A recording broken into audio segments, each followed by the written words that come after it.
Bonjour et bienvenue une nouvelle fois sur l'espace dédié au site mécaniqueuniverselle.net, le site qui essaie de démontrer de façon rationnelle que l'humanité évolue vers son ultime perfection. Cette ultime perfection, c'est la paix universelle, la fraternité, un fonctionnement parfaitement écologique, la fin des frontières, bref, euh, la création du paradis terrestre. Voilà. Et le but de cette accession à l'ultime perfection, si vous allez sur mon site, vous comprendrez pourquoi je parle d'ultime perfection. Et donc, le but, c'est un but spirituel. C'est un but physique, on pourrait dire, parce qu'en fait, c'est le ressenti humain qui est le plus important. L'homme ne construit pas des objets pour la beauté de l'objet, pour que l'objet puisse jubiler de sa beauté. En réalité, tout ce qu'on construit est pour atteindre un plaisir ou un bonheur ou une sensation. C'est toujours le corps qui est le, le fond de notre évolution. En réalité, on travaille tous pour être, pour, euh, pour ressentir des choses positives ou pour ressentir, bon, parfois, ça pourrait être des choses négatives qu'on va ressentir, évidemment, mais en tout cas, c'est toujours à travers ces sensations que que nous vivons, que nous passons notre existence. Nous passons notre existence avec ces sensations du corps, que ça soit des sensations, les sensations, même si c'est de l'esprit, quand on pense, quand on réfléchit, bon ben voilà, on crée avec notre esprit, mais c'est pour une satisfaction du corps en réalité. C'est toujours le corps qui est là, qui est le réceptacle et le fondement en fait de l'humain. Voilà. Donc la finalité, la perfection vers laquelle nous allons, c'est fondamentalement l'accession à l'extase. L'extase, c'est le plus haut degré de la sensation physique, de la sensation qu'un corps peut atteindre. Et c'est une sensation spirituelle, liée au spirituel, parce qu'elle est en connexion, le corps à ce moment-là est en connexion totale, fusionnelle avec ce qui a créé cet univers, que les religions appellent le divin et les scientifiques appellent le vide quantique. On ne sait pas ce que c'est, cette puissance créatrice. Voilà, on ne peut pas se faire d'images. Et d'ailleurs, aucune religion ne demande de se faire des images. C'est les hommes qui se font des images parce que voilà, ça les rassure. Mais le divin, il est incompréhensible encore. Voilà. Alors cet état de perfection vers lequel nous allons, sur lequel nous travaillons tous les jours, l'humanité travaille sans le savoir à aller vers cette perfection. Et un jour, bientôt, nous allons prendre conscience de ce que nous réalisons de façon inconsciente. Et à ce moment-là, on commencera à travailler de concert. L'ensemble humain sera obligé de dire, bon, puisqu'on construit cet état de perfection, autant le faire ensemble et sans passer par la destruction, la guerre, etc. Voilà. Alors, cet état de perfection, il concerne les siècles prochains. Il faudra encore 3, 4, 5, 6 siècles, peut-être davantage d'évolution. Mais c'est notre finalité. La plus grande partie de l'évolution, nous l'avons réalisée. Entre le moment où nous sommes séparés des autres primates et aujourd'hui, on peut mesurer toute l'évolution qui a été réalisée. Maintenant, il reste la fin de ce parcours, en somme, vers cet état de perfection. Voilà.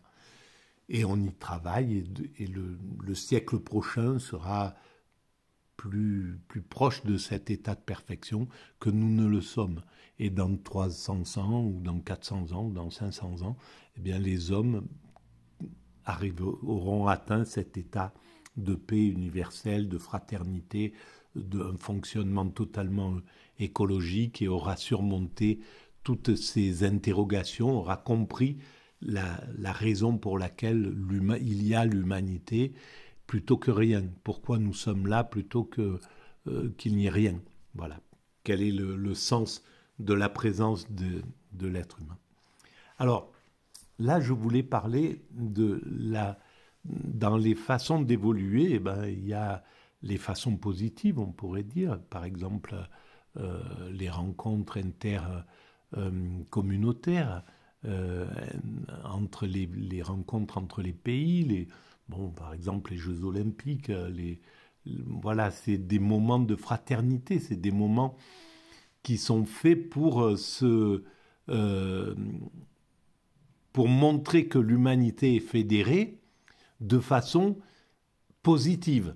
Alors il y a toute cette façon positive qui fait que des étudiants vont à l'étranger, des étudiants étrangers viennent dans les autres pays, etc. Il y a tout ce mouvement positif. Il y a le mouvement des chercheurs qui travaillent ensemble et qui travaillent de concert sur certains domaines et qui sont en relation entre les communautés, entre les groupes ethniques, entre les groupes entre interreligieux, etc.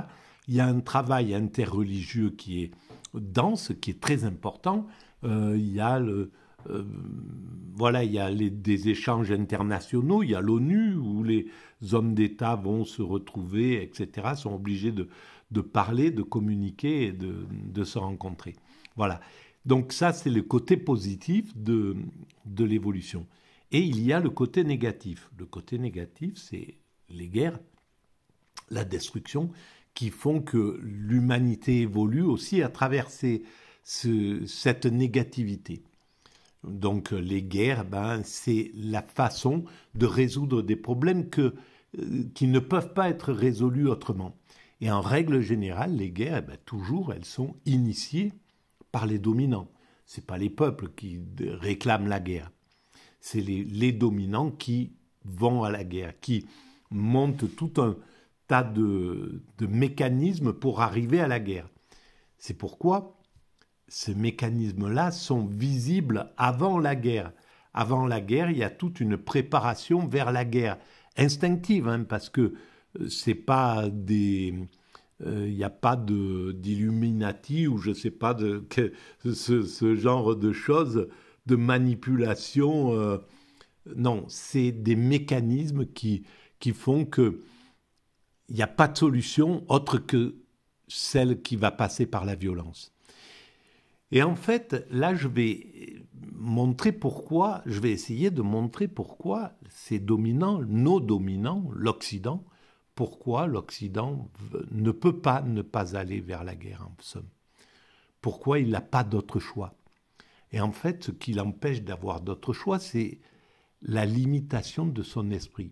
Les dominants actuels, les dominants qui sont à la tête de l'Occident depuis quelques décennies déjà, eh bien, pour la plupart, sont basés sur des psychismes de narcissisme, de manipulateurs narcissiques.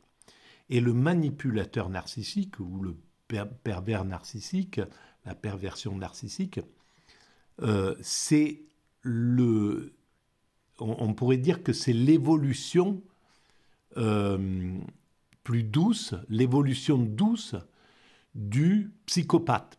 Le psychopathe, c'est le dictateur.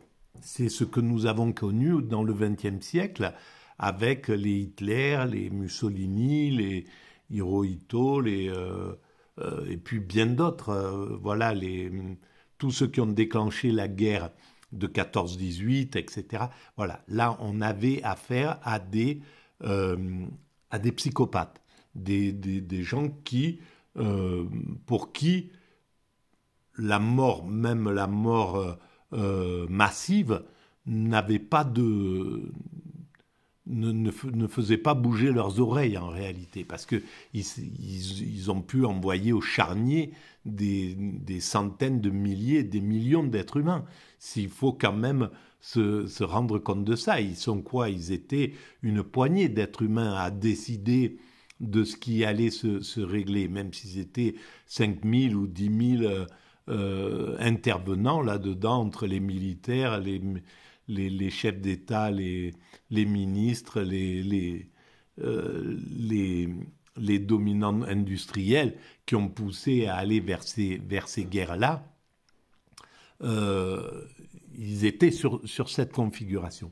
Et donc, les psychopathes, qui étaient les tueurs en réalité, hein, c'est-à-dire qu'un Hitler, un Mussolini, ils agissent clairement comme les psychopathes. C'est-à-dire qu'un psychopathe, il tue les personnes qu'il dit aimer. Il aime, voilà, il dit qu'il aime sa femme et il tue sa femme, en somme. Voilà. Le psychopathe est le criminel, celui qui peut, en somme, agir de façon criminelle en tant qu'homme d'État. Il se fout des lois, il cherche pas à les contourner. Il a décidé de faire la guerre, Hitler, et il y va et il passe par-dessus toute la morale, l'éthique, les lois humaines. Le psychopathe, il n'est pas limité par la loi pour commettre ses méfaits. Le pervers narcissique ou le manipulateur narcissique, c'est son fils spirituel en somme. Hein. Mais lui, il va vouloir abuser toujours de ses congénères, toujours il veut arriver à assouvir son désir de violence, son désir de chaos, son désir de maîtriser les choses, mais il ne veut pas se faire attraper, il ne veut pas en subir les conséquences. Donc lui, il va s'arranger pour aller dans la manipulation, pour pouvoir abuser de ses congénères sans se faire attraper. C'est ce qui fait qu'un pervers narcissique au niveau domestique, eh bien, il peut maltraiter les gens autour de lui et on s'en rend pas compte. Il se fait pas prendre en réalité. Voilà, c'est bien souvent après que ou à la fin de la violence que quelqu'un finit par dire, par dénoncer, par arrêter cette chose-là. Mais globalement, il ne se fait pas prendre. Pour un exemple, ça serait Picasso avec Dora Maar. Il a maltraité Dora Maar, mais en fait, celle qui a été soignée, ça a été Dora Maar et le Picasso, il n'est pas passé par la thérapie. Il n'a pas eu. C'est pas lui qu'on est allé soigner. Voilà. Donc, on se retrouve avec ce cas de figure. Et les dominants actuels, à partir des années 80, on est arrivé avec des hommes politiques qui avaient cette tendance-là. Pas tous, hein, dans ceux qui ont suivi, mais un grand nombre avaient cette tendance et on voit les guerres qui ont été déclenchées dans cette période. Et c'était des guerres pour s'affirmer aux dépens d'autrui, en réalité. Et donc, c'est cette ambiance de la perversion narcissique qui est au pouvoir actuellement. Et le problème, c'est que il n'y a pas de possibilité psychique dans la perversion narcissique de prendre conscience de ce qu'ils réalisent. Ils ne sont pas capables de se dire nous avons amené l'humanité dans une sorte d'impasse. Là, on avance vers quelque chose qui fait qu'on ne peut qu'abuser du peuple, on ne peut que maltraiter le peuple. Plus on le maltraite et plus soit on lui fait peur et donc on l'étouffe, on l'éteint. Et donc on est obligé de le maltraiter pour le faire travailler parce qu'il veut plus travailler. On l'a trop abusé, donc il a plus du tout... il veut plus travailler, donc on va lui couper les vivres pour l'obliger à travailler, pour faire de l'esclavage déguisé. C'est ce que fait le système pervers actuel. Au niveau des lois, il a réussi à faire... par exemple, les chômeurs, ils sont obligés de travailler maintenant 10 heures par semaine, ou je ne sais plus combien, voilà. Donc, ils sont arrivés à faire ça parce qu'ils ont éteint le peuple. Et quand le peuple n'est pas éteint, quand il se révolte, comme les Gilets jaunes, eh bien, ils vont mettre plus d'énergie pour le faire taire. Ils ne peuvent plus entendre le peuple. C'est le problème de la perversion narcissique. Il ne peut pas tenir compte de ce qu'il se passe.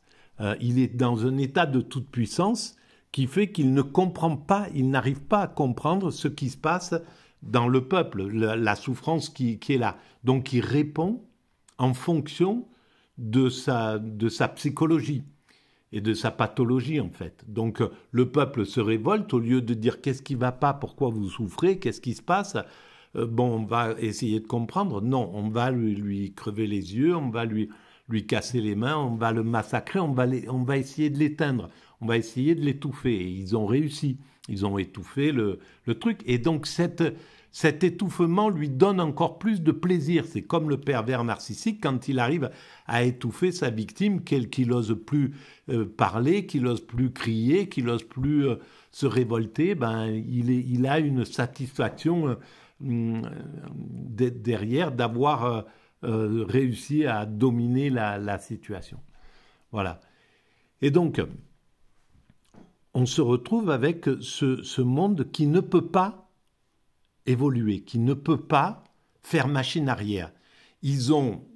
L'oligarchie a monté des fortunes, ils ont creusé les écarts entre les riches et les pauvres, ils ont réussi à faire que ces écarts soient admis par la population, et simplement parce que les médias sont de leur côté. Donc chaque année, les médias faisaient admettre de façon douce, de façon tranquille, indirecte, en disant bon, les écarts se sont encore un peu plus écartés entre les riches et les pauvres.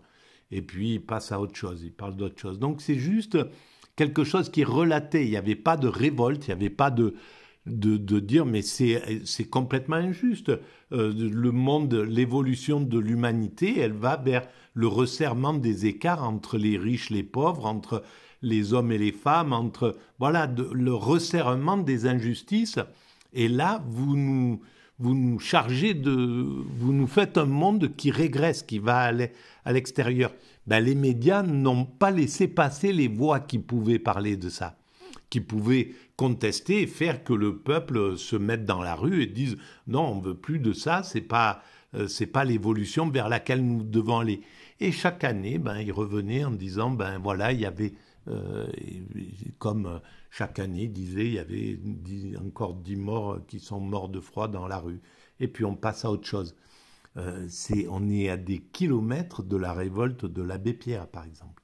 Voilà, on est dans un autre monde, un monde qui fait accepter, c'est ça la perversion narcissique, elle fait accepter l'inacceptable. Et c'est ce qu'elle a fait depuis, c'est ce que fait ce monde-là. Et le problème de ces dominants occidentaux, là, c'est qu'ils ne peuvent pas se soumettre.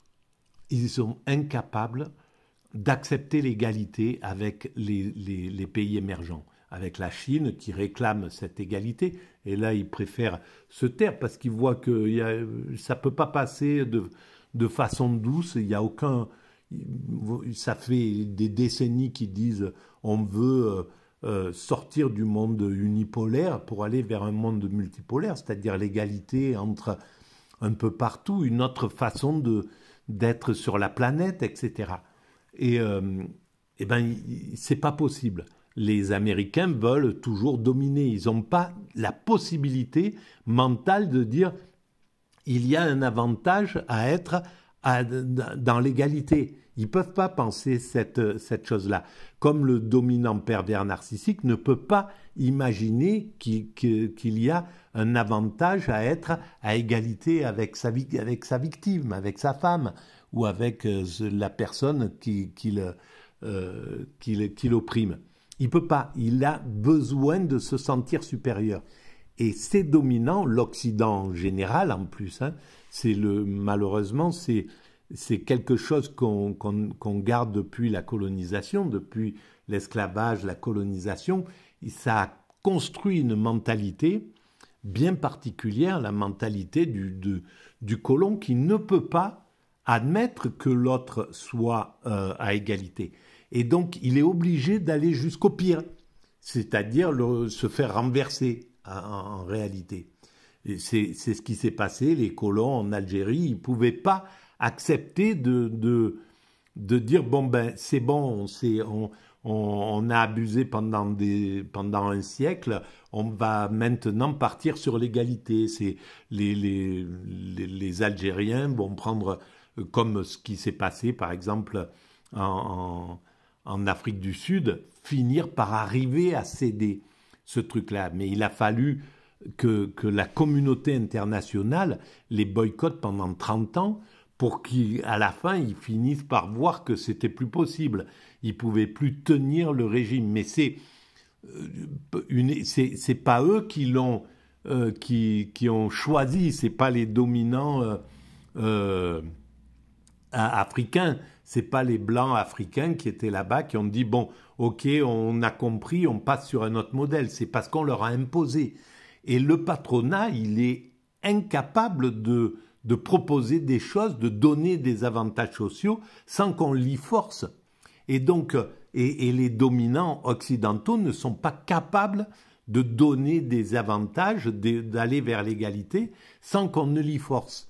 Et donc, ce qui s'est passé avec l'Algérie, ben, c'est que les dominants, les colons dominants en Algérie n'ont pas le peuple, les colons qui vivaient qui vivaient pauvrement, ils étaient capables d'aller vers l'égalité certainement. Mais même c'était un peu difficile. On le voit dans le livre de Camus, L'étranger. Voilà, l'arabe, c'est l'arabe, c'est pas, il n'a pas de prénom. Ceux qui ont des prénoms, c'est les blancs.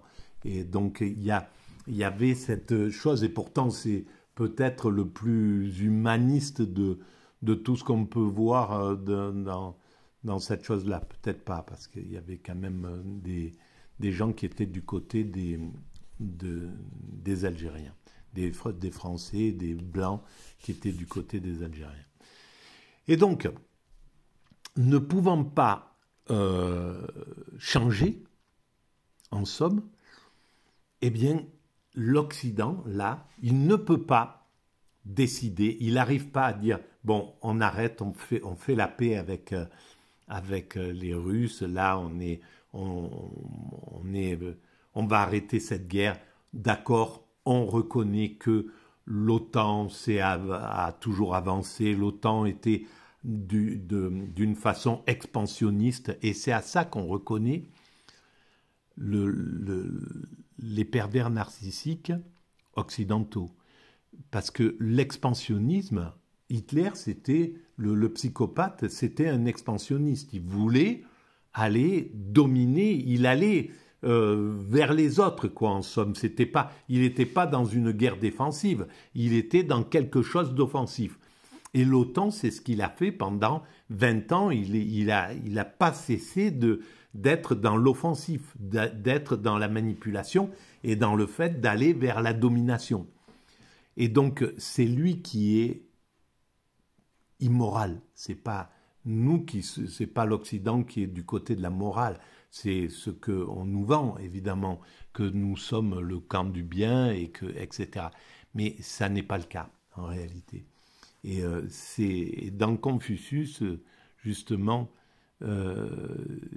il y a un passage où il dit que pour savoir qui c'est qui va gagner, eh ben, il faut savoir qui c'est qui est du côté de la morale en réalité, et pas du côté de celui qui dit la morale, parce que évidemment dans les deux camps tout le temps, même chez Hitler, il disait qu'ils étaient du côté de la morale et que les autres étaient du côté de l'immoral. Donc voilà, la réalité, elle est au-dessus de ce qui est dit par les hommes politiques. La morale, elle est au-dessus.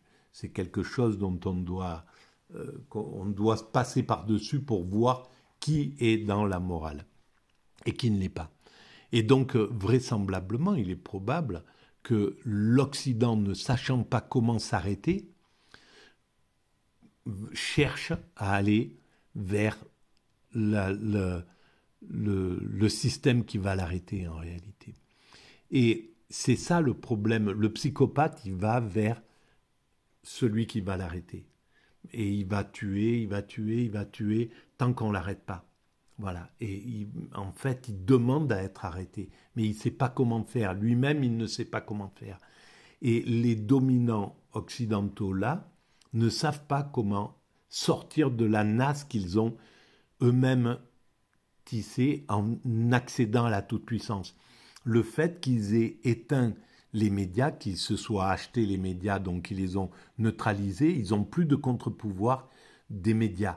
Le fait qu'ils aient manipulé les syndicats fait qu'ils n'ont plus de contre-pouvoir avec les syndicats. Le fait qu'ils ont anéanti la gauche, l'esprit critique ou ceux qui sont opposés à eux, fait qu'ils n'ont plus de contre-pouvoir de ce côté-là. Et ils n'ont plus de contre-pouvoir du côté du peuple, puisqu'ils l'ont canardé, ils lui ont crevé les yeux, ils lui ont fait peur, ils l'ont empêché de se révolter. Et donc, ils ont construit cette toute-puissance dans laquelle ils ne peuvent plus sortir en réalité. Et donc, ce qu'ils vont faire, à mon sens, et c'est pour ça qu'ils parlent tous de se réarmer, c'est pas des termes qui sont dits comme ça, c'est leur inconscient, leur instinct qui parle comme ça. Et leur vision, ils savent qu'ils ne peuvent pas, au fond, ils ne peuvent pas ne pas aller jusqu'à là. Ils y vont, ils peuvent pas. Sinon, ça voudrait dire qu'il faudrait qu'ils reconnaissent quelque chose qu'ils ne peuvent pas reconnaître. Ils sont incapables de dire « oui, on a été expansionniste, on s'excuse, on a créé ce chaos, on a créé toute cette chose-là, on va arrêter, maintenant on vient à la table de négociation, etc. » Non, comme le pervers narcissique, comme le psychopathe, il va jusqu'au bout. Et il va à la guerre, malheureusement. Et il va donc jusqu'à ce que ça soit les autres qui le neutralisent. Hitler aurait eu des dizaines d'occasions d'arrêter avant d'en arriver là. C'était pas possible. Il est arrivé jusqu'au bout de son truc parce qu'il était dans cette mentalité. Les Américains sont dans cette mentalité-là actuellement. Ceux qui dominent, ceux qui poussent à la guerre, je parle des faucons américains qui sont au pouvoir depuis les Rumsfeld, etc., depuis les années 80, depuis qu'ils sont tombés en toute puissance, c'est eux qui sont à la manœuvre de cette chose-là. Et eux, ils ne peuvent pas ne pas aller vers cette guerre-là. Et malheureusement, si on va vers ça, c'est la chair à canon, c'est le peuple, c'est nos enfants, voilà, et c'est le peuple le plus malheureux, parce que le peuple, la partie élitiste du peuple, elle passe globalement entre les mailles de la mort.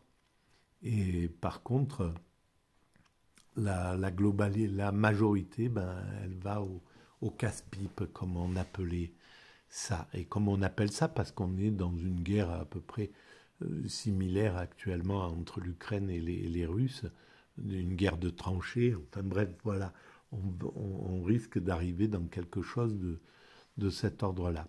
En tout cas, il nous prépare à ça. Et c'est, il y a, voilà, c'est leur psychisme. Et c'est pour ça que sur la mécanique universelle, il y a 23 ans, j'écrivais déjà que c'est les dominants qui sont à soigner. Le peuple, il est déjà, la psychologie du peuple, elle est déjà drôlement plus souple. Il est capable de dire, bon, excusez-moi, j'ai fait une connerie, voilà, de revenir un peu en arrière. Mais les dominants ne sont pas capables de ça, et c'est eux qui sont vraiment à soigner. Mais malheureusement, comme tous les pervers narcissiques qui ne sont pas conscients qu'ils ont un problème. Voilà. Et bien, ça tombe bien, j'arrive à la fin de la vidéo. Elle est un peu plus longue que les autres, mais bon, peut-être j'en ferai une autre à ce sujet-là. Voilà, en tout cas, si vous pensez que cette vision atypique et autistique et Asperger a un peu d'intérêt, eh bien, vous pouvez mettre des pouces, vous pouvez vous abonner, c'est gratuit. Ça augmente la visibilité. Vous pouvez envoyer le lien à des vidéos à vos amis et vous pouvez laisser des commentaires, j'y réponds systématiquement. Voilà, préservez-vous et puis je pense qu'il n'y a pas, ça fera peut-être partie de la prochaine vidéo, je pense qu'il n'y a pas de vraie solution pour arriver à arrêter cette évolution vers la guerre, malheureusement. Voilà, à très bientôt.